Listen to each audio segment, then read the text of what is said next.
Hello and welcome to Your Shout. I'm back with the show where you send me in your clips of you pointing a mobile phone at yourself, whinging, celebrating, having your say about all things West Ham, and I put them together and everybody listens to what you've got to say. Send your clips in to info@hammerschat.com if you want to join in. The season's about to start, so what I really want as well, once the season gets going, is if you've taken any footage from inside the ground of any songs or anything, or you want to have a rant from your season ticket seat or anything like that, or just share some footage you might have taken outside the stadium or whatever, then please send that in as well and we will feature that in the show. As always, we're sponsored by Noble Holidays. We're going to get to it. We've got Mike, we've got Mr. B, we've got OLS1, and we have Avit. Apart from the first 20 seconds where I was basically importing them, I've not listened to what the guys have got to say at all. So let's kick off, starting with Mike.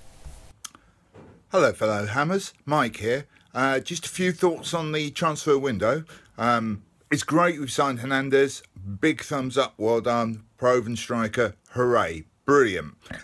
But I don't think Carroll and Sakho can be relied on in any way to chip in at all this season. If they do, it's a bonus. But let's face it, records say good players are, if they're fit, they won't be fit. All of the data points that way. Carroll's already not fit to the end of September. Sakho, who knows whether he'll actually be able to do anything or not. Chances are he won't. Let's face it, he played all of 2 games last season, so I can't really see. So that leaves us with, now that Rockin' Fletcher's headed out to Middlesbrough, that leaves us with Hernandez, Chicharito, supported by Martinez, who is, let's face it, unproven. Great potential, but unproven. So, Hammers, we need another striker. Whether you like it or not, we will need to sign someone else to play up front. So, let's hope it's someone decent. Cheers. Colourblind Mike there, having trouble with his green screen, as you can see. I should probably point out that these were all sent in before that Man City, did you see it, the Man City game, before that sort of friendly, which I won't pass comment on. So a lot of these guys probably would have responded maybe slightly differently, I don't know. Obviously Mike wanted to talk about the strikers there. Right, let's do all the rest back to back. Mr. B, OLS1 and Avit. Good morning, good afternoon, or good evening, depending upon what time you're looking at this.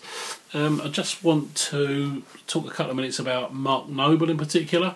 Obviously, there's been a lot mentioned about him, particularly on Twitter and that recently, after he had his little knock to his toe, and there were individuals coming out saying, you know, hopefully he's out for a long time. I just want to say I'm certainly not in that category.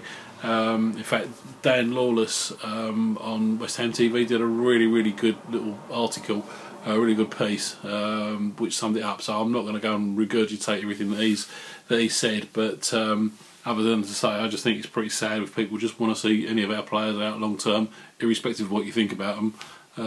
You know, that's not supporting your club or your team. Anyway, back to Mr. Noble. I think our friend Slav has got a bit of a dilemma on his hands as to who's going to take the centre midfield berths. Defensively, I think we've probably got that nailed now, certainly with Mathew in at left back. Obviously, going forward, we've definitely got it nailed. So it just does leave the midfield. So you've got this sort of threesome of Kouyaté, Noble, and Obiang, and obviously 3 into 2 don't go very well. So somebody's got to make a decision. Now, would I personally play Noble every time? Probably not, and I'm probably going to be public enemy #1 for saying that. But I still think that, I know that they've not hit the ground running, but I still think there's mileage in Obiang and Kouyaté playing together. Check Kouyaté is the sort of player who just wants to bomb forward all the time, where Obiang will sit and he'll just literally just cover that back 4. Now, I know it's the same job that Noble does, but I think with Mark Noble, he's a bit like a metronome.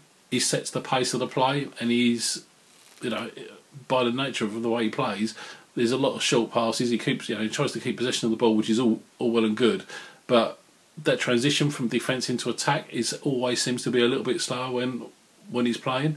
And I know he had a bad season last year, but so did everybody else. So I'm not knocking him for that, because the year before everybody was clamouring for him to to play for England. I'm gutted he didn't, because he was probably one of the standout midfielders, him and Drinkwater, the previous year. So you don't become a rubbish player overnight.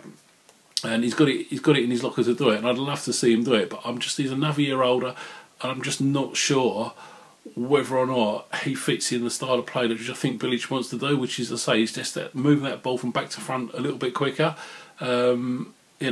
I think he's got a role, definitely, and I'd say more of his role is coming on when we're looking to protect a game, because that's what he's really, really good at. He'll cover, he reads the game well. But as I say, I'm probably enemy number one, but he wouldn't be the first name on my team sheet. Club captain, definitely. He'll always be club captain as long as he's there, and he's earned that right. He's earned that spot in the car park with the club captain's sign, and he goes and parks in front of it, because that is him. He is the club captain, but it doesn't necessarily mean to say he's the leader on the pitch.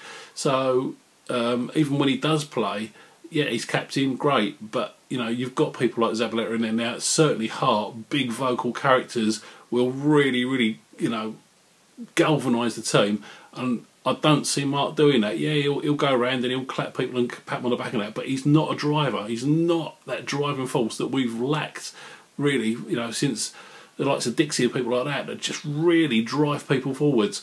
So Mark Noble, love him to bits. Do I see him in from the start? Yes, I'd love to. I'd love to see him recreate that form, but I'm not sure. I think I think he'll play a part, but not every minute of every game. My opinion. Ta-da.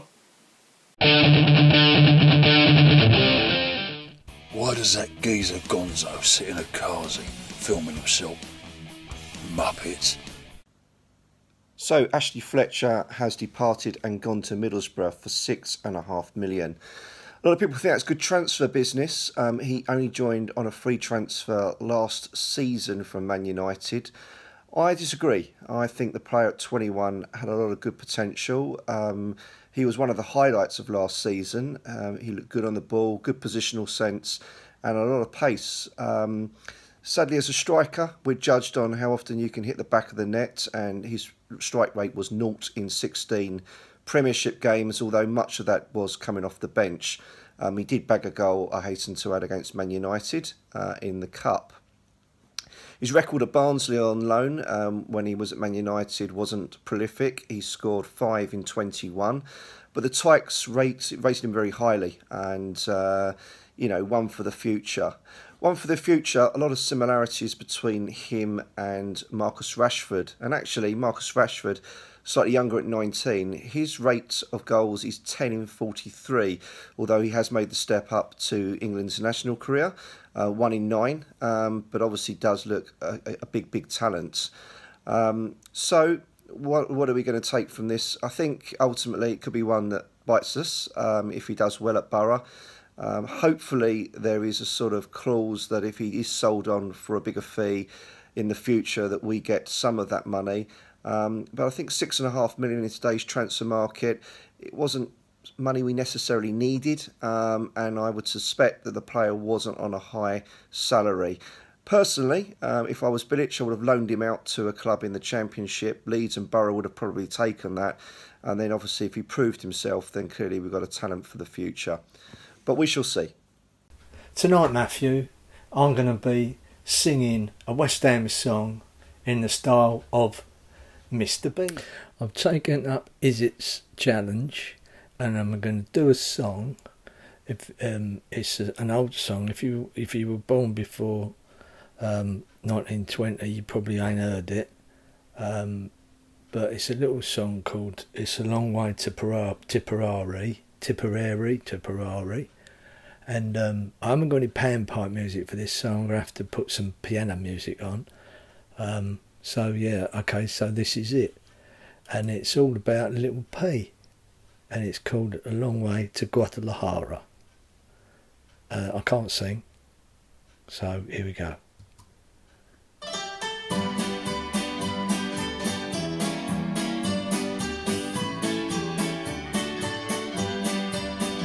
It's a long way to Guadalajara, it's a long way to go. It's a long way to Guadalajara. Don't worry, Chikorito. Farewell, Darren Randolph. And fuck off, Zaza too. It's a long, long way to Guadalajara. Little P is claret and blue.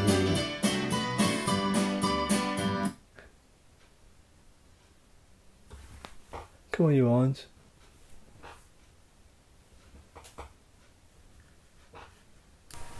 Thank you very much, Mr. B, Olas1 and Avit, who actually changed his costume halfway through his video. Did you notice he had a sort of sailor's, he fixed like a kinky sailor's, maybe it's his weekend gear. He had a kinky sailor's outfit on, and then he switched halfway through and had a black shirt on. So, I don't know, all these videos are getting ever more sophisticated. Crikey, how hard is it? I should have kept it simple. These videos are getting ever more sophisticated. Oh, do you know what? I'm tired. I give up. Thank you very much for watching. Keep the videos coming. Season's starting soon. Very exciting. Fantasy Premier League. Join. We're doing videos, loads of prizes. Got Hammers Chat T-shirts, books. I've got. They're all stuck. I'm pointing up there because they're all stacked up there. We've got books, videos, Iron Men videos, and all this sort of stuff. Videos, they're DVDs. No one watches videos anymore. Listen, I'm going to quit while I'm behind. I can barely speak. Don't forget to subscribe. Thank you for watching. See you next time.